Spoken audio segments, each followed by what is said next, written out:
Faz mais de 27 anos que eu opero no mercado e poucas vezes vi o mercado tão estressado quanto agora. Talvez dá para comparar aí com o auge da crise produzida pela Dilma, né? Aquele estresse com o impeachment, ela sai, não sai, enfim. Mas talvez seja até pior, porque hoje o endividamento do Brasil é muito maior do que naquela época.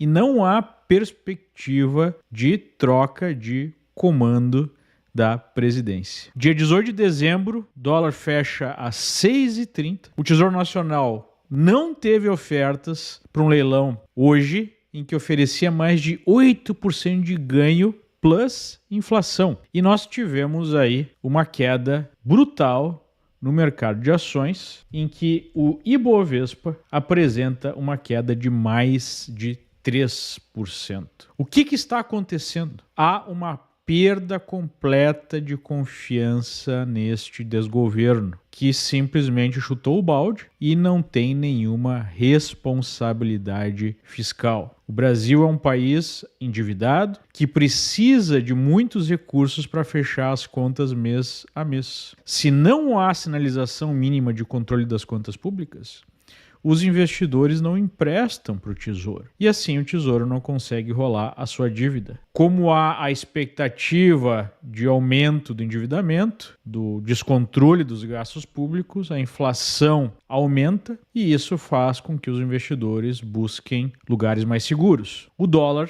é o porto seguro usual para os investidores brasileiros. E quando você olha para o lado e vê que há nos Estados Unidos uma perspectiva de crescimento com a administração Trump, uma administração focada, né, na racionalidade econômica, enquanto no Brasil há um presidente que foi retirado da cadeia, né, para assumir a presidência, com uma clara postura de populismo fiscal, é óbvio que as coisas têm tudo para dar errado e já estão dando errado. O que chamou a atenção não foi nem esse debacle aí do mercado, mas a reação da militância de redação, que forma a base de apoio desse governo, e as próprias autoridades, especialmente aquelas mais à esquerda, que apresentaram a seguinte explicação: tudo não passa de especulação de uma Faria Lima malvada que busca lucrar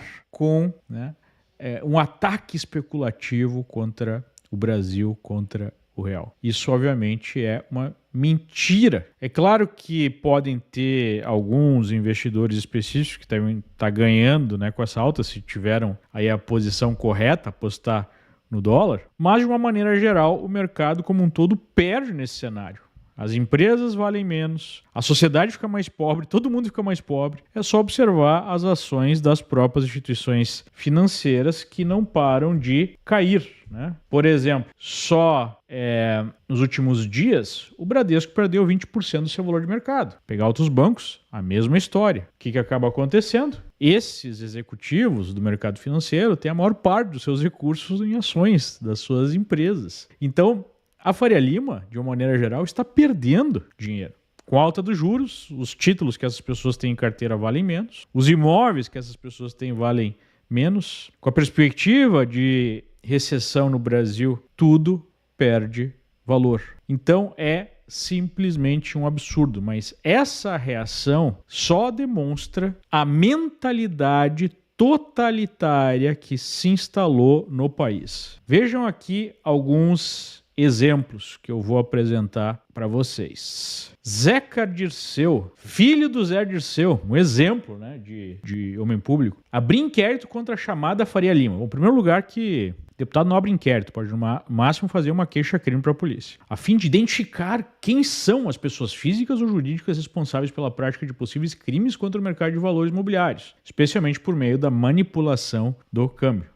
Ou seja, a culpa não é de um desgoverno populista que basicamente coloca os pés pelas mãos, que manipula, que busca apoio eleitoral através da entrega de benesses de forma artificial, que vão produzir inflação, que vão produzir esse desequilíbrio todo que a gente está vendo. Não, a culpa é dos especuladores. Olha a militante de redação em chefe, né, da Lula News, a mais aguerrida de todas, Vamos ver o que ela diz. 007, ataque especulativo. Mas há uma desonestidade para manipular. O mercado parece ter se rendido a esses operadores e tal. Eu não vou ficar diferenciando também, porque tem muito diretor de agência de investimento grande que também sai falando muita bobagem. Pega, faz recorte, faz meme, vivem disso. Entendeu? Vivem disso. Mas chega uma hora que, aparentemente, tá rolando um ataque especulativo que também tem uma parcela da população que paga. É o dinheiro dos outros. Entendeu? E tá, de fato, pra mim, muito difícil de entender. Se a Miriam também não tá entendendo, eu tô tranquila. Quer dizer, ela tá entendendo. Ela já deu pra você o que tá acontecendo. Tem um nome, é ataque especulativo. Então, porque realmente é um pouco isso. Eu tô meio passada, assim, com como os cenários todos que foram colocados, foram cobrados, vão sendo atendidos e nada basta. Eu fico impressionado pelo fato de muitas pessoas, até pessoas sérias, né, pessoas esclarecidas, se informarem por esse tipo de canal, por esse tipo de militante de redação, né? Isso não é postura de uma jornalista, isso é postura de militância política. Talvez teria um futuro até mais interessante no teatro. Mas vejam que o próprio Zeca Dirceu, há algum tempo, não tinha essa ideia, né? Na época do Bolsonaro, ele falava que a disparada do dólar era culpa do governo. O ministro da propaganda do descondenado também. O verdadeiro AI-5 do Paulo Guedes é o dólar chegando a R$5. Poxa, que saudades, né? Do dólar chegando a no máximo R$5. E ontem surgiu mais uma cortina de fumaça. A esquerda, de uma maneira geral, sob, né, o comando da militante redação, apontou um post de um perfil anônimo que teria publicado falas falsas do próximo presidente do Banco Central, o Galípolo, em que ele falava uma série de bobagens, né, sobre moeda dos BRICS, sobre trazer o dólar de volta para 5 e tudo mais. Algumas pessoas chegaram a repostar isso, e isso foi tratado, passou a ser tratado pela militante de redação e depois pelo governo como o responsável pela alta do dólar, vejam só, né? É óbvio que isso é uma balela. O problema maior está no seguinte: se um post, que a gente não sabe se é satírico, né, se teria outro motivo, não dá para saber exatamente que é má fé, publica falas absurdas e as pessoas começam a acreditar que pode ser verdade, é porque essas autoridades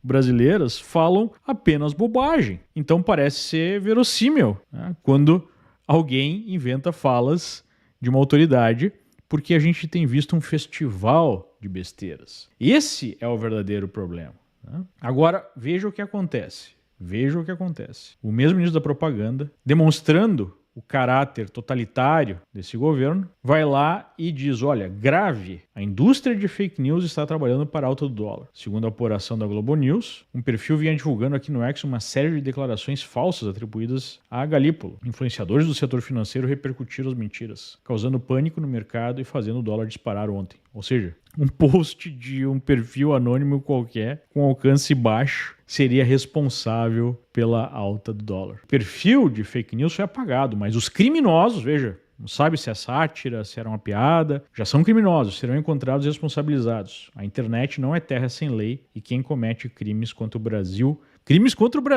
não ficará impune. Não é a primeira vez que o ministro de propaganda adota essa postura autoritária. Vocês lembram, né, na época da enchente, né, lá no Rio Grande do Sul, que eu mesmo fui alvo de um ataque desse ministro porque eu fiz um post crítico ao governo. E aí eles pegam pequenos detalhes que nem foram fake, né, mas foram um pouco diferentes porque as próprias autoridades não deram as informações 100% exatas para dizer que tudo é mentira, que se alguma coisa está indo mal é por manipulação, é por algum tipo de propaganda política, é por algum tipo de fake news, né? Ora, fake news de fato é dizer, atribuir esse desarranjo financeiro que vai gerar uma recessão brutal no Brasil é decorrente de um post, ou é decorrente só de especulação, ou é decorrente de um mercado malvadão. Até as pedras sabem que isso é decorrência de uma política fiscal catastrófica. E o trigger para esse último derretimento do mercado é justamente aquele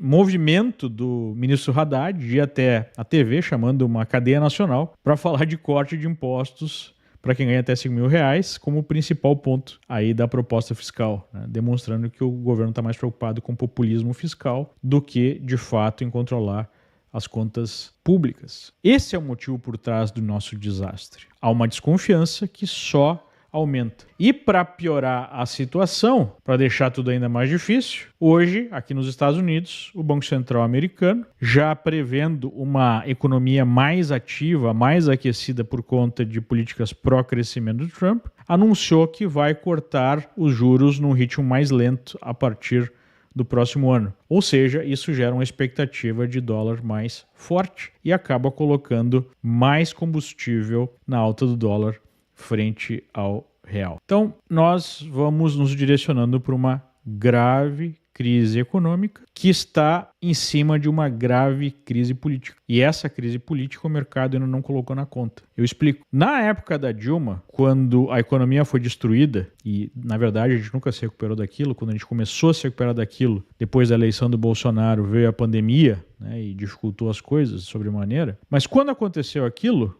o governo, né, foi encurtado justamente por conta de uma indignação popular, de protestos populares em massa. Agora, nós não temos mais liberdade política, liberdade de expressão no Brasil. Então, estamos chegando perto de uma escolha que a elite, que a oligarquia política que controla o país desde sempre, deverá fazer. Ou dobra a aposta com o Lula, e aí vai ter que aumentar a repressão política para fazer frente à indignação que só vai crescer, e ele já tem um apoio popular muito limitado, ou nós teremos, então, provavelmente, uma mudança de governo antes do que as pessoas imaginam.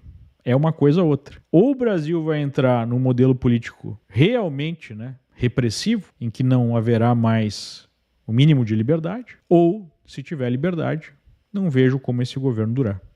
Aparentemente, o governo, que muita gente fala é erro, né, burrice de fazer isso. O governo sabe que esse seria o resultado e está apostando que tem meios de impedir a revolta popular. E é por isso que a gente está vendo esse tipo de postura já, de busca de repressão e de manipulação para mentir sobre o que está acontecendo e para punir, para perseguir quem fala a verdade. Um dos motivos pelos quais a esquerda sempre odiou o mercado não é só uma visão torta de mundo que sugere que o mercado é uma ferramenta de exploração das pessoas.